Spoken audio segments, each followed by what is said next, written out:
Pre, anong plano mo sa balak pumunta ng Norway, pre? Galito na mag-snow, pre. First time snowing in Grimstad. First time ngayon. First time. Dan you guys.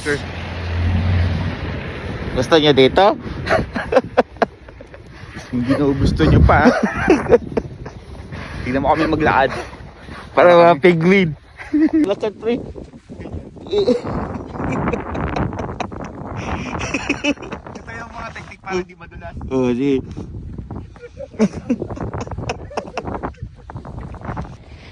Diyan po kami nagtatrabaho. Tignan yung garita namin.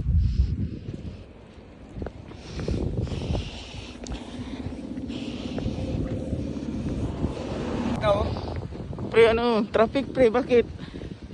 may nabangga sa Santa Claus.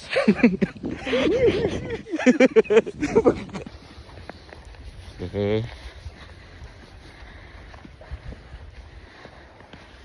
This is Norway. Buhay Norway. Boy, OFW, no?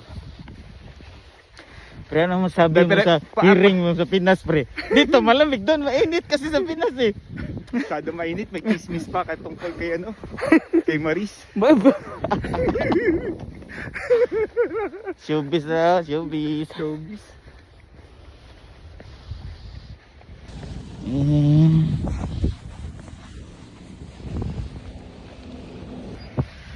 Guys. Ano sila? Traffic na. Hi guys. Kamusta sa Pinas? Ito, nasa EDSA kami ngayon. Tingnan mo. Pakita mo, nasa Oh. EDSA tayo ngayon. Nasa EDSA po kami. Nasa tail to tail yung traffic. Oh.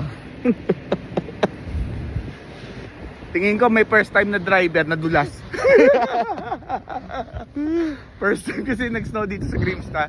Nadulas yung bigla siya nagulat siguro, nadulas ayun, nag-traffic.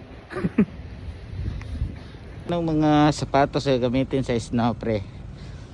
Ha? Mga sapatos gagamitin sa snow. Dapat yung mga ganitong original. Oh. Ha?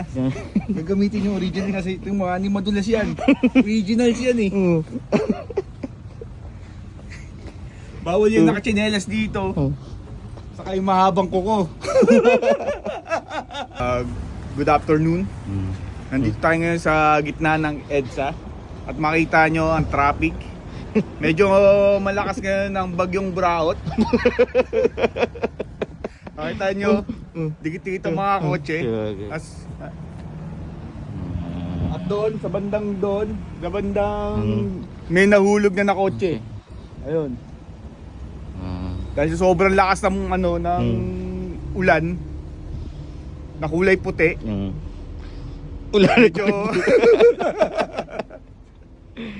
Medyo baha na dito. Oh. Abot na hanggang hanggang ulo pag nakaiga.